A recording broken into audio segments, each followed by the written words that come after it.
Nakatakda na buksan ng MMDA ang kanilang bagong bus management and dispatch system terminal sa Coastal Mall.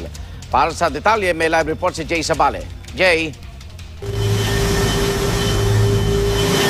Igan, maaga pa lang ay puspusan na ang ginagawang paghahanda ng MMDA sa kanilang pinakabagong bus management dispatch system o BMDS dito sa Coastal Mall sa Parañaque. Ngayong umaga kasi ang inaugurasyon ng naturang BMDS dito sa Coastal Mall.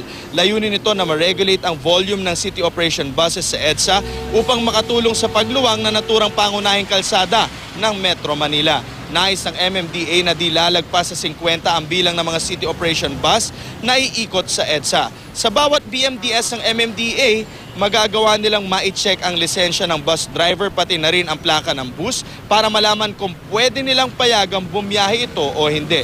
Mamayang alas 8 na nga ng umaga nakatakdang formal na buksan ang BMDS dito sa Coastal Mall. At yan ang pinaka-latest mula dito sa Coastal Mall Parañaque. Balik sa iyo, Igan. Maraming salamat, Jay Sabale.